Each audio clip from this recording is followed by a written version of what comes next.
Hello guys, and welcome back to building my less than beautiful but kind of getting there 240SX. Today I'm going to be showing you guys exactly how you can align your front toe by yourself in your driveway. I will in the future, when I do the whole suspension and lower the car, some different control arms on it. At that point I'm going to be doing the entire alignment, but for today I'm just doing the front toe because I did replace my steering rack on it. And we are going to be accomplishing this using these long race toe plates, I think is what they're called. And they come with these little magnets to hold in this thing like that. And you can kind of align it by yourself doing it this way just with a tape measure. But first, I've got these adapter spacer things, and the reason that I have these, if you guys know, I already installed some, is why I have those Honda wheels on there. Now I sort of knew this, but I kind of lapsed on it, that you want hub-centric adapters if you don't want your wheels to fall off, and I was reminded by somebody on TikTok, so thank you for that.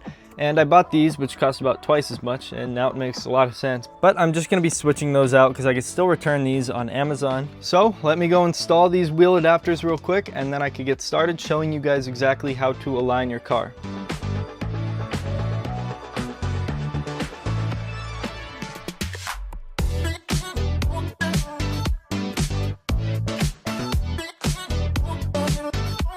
Regardless of what you might think, this happy music actually does not mean things are going well. Because as it turns out, 30-year-old lug studs and 30-year-old lug nuts, plus torquing everything down to UGG spec, does not equal a good time. And after being presented with righty-loosey of my lug nuts, I now need to work through an array of awful ideas to get this thing off.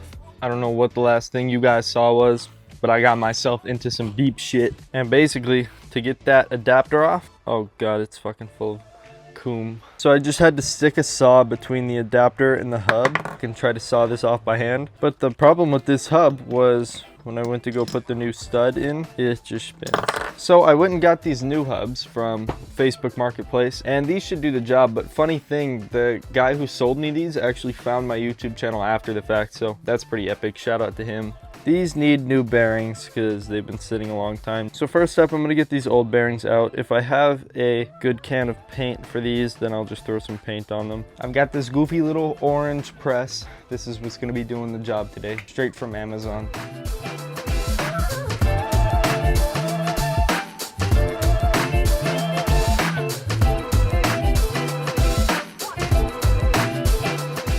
Oh my god, this thing is cold, dude. Holy shit, this gonna work good.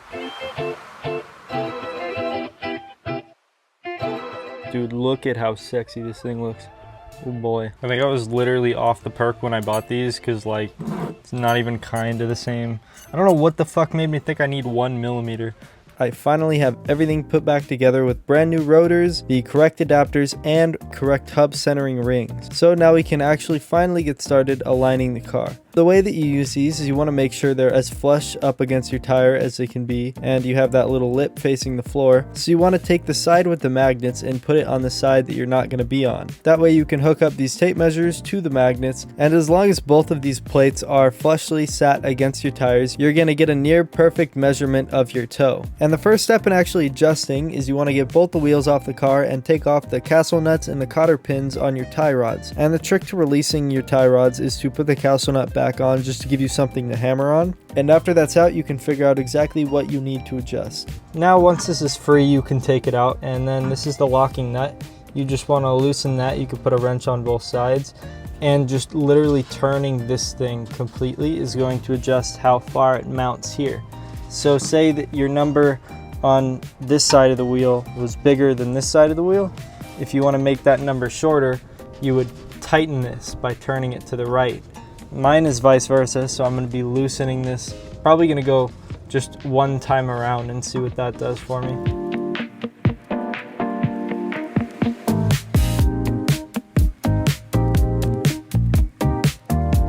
Okay, so now we've got both the wheels back on, and these are obviously hooked back up.